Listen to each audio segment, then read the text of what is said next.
നമസ്കാരം പ്രിയ സുഹൃത്തുക്കളെ, മല്ലു സ്റ്റോറി ടെയിലറിലേക്ക് സ്വാഗതം. ഇന്ന് നമ്മൾ കാമശാസ്ത്രത്തിന്റെ താളുകളിൽ മറഞ്ഞുകിടക്കുന്ന ഒരു രഹസ്യത്തെക്കുറിച്ചാണ് സംസാരിക്കുന്നത്. ഗന്ധയുക്തി അഥവാ സുഗന്ധതൈലം ഉണ്ടാക്കുന്ന കല. വെറുമൊരു മണമല്ലിത്, മനസ്സിനെ ഉണർത്തുകയും ആകർഷണശക്തി വർദ്ധിപ്പിക്കുകയും ചെയ്യുന്ന ഒരു മാന്ത്രിക വിദ്യയാണ്.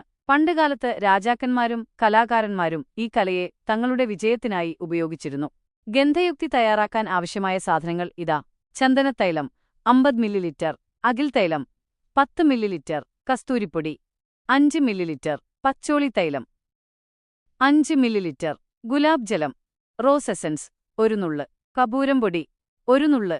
ഇനി ഇത് എങ്ങനെയാണ് തയ്യാറാക്കുന്നതെന്ന് നോക്കാം. ഈ പറഞ്ഞ എല്ലാ ചേരുവകളും ഒരുമിച്ച് ചേർത്ത് ശുദ്ധമായ ഒരു ഗ്ലാസ് കുപ്പിയിലൊഴിക്കുക.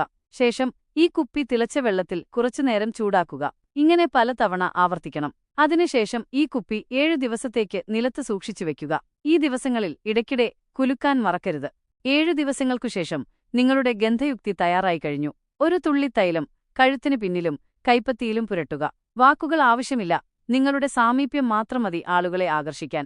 ഈ അനുഭവം നിങ്ങൾക്കേറെ സന്തോഷം നൽകും. ഗന്ധയുക്തി കേവലം ശാരീരിക ആകർഷണം മാത്രമല്ല, അത് മനസ്സിനെ ശാന്തമാക്കുകയും സമാധാനം നൽകുകയും ചെയ്യും. പ്രകൃതിദത്തമായ ഈ സുഗന്ധങ്ങൾ നിങ്ങളുടെ ആത്മാവിനും ഉന്മേഷം പകരും.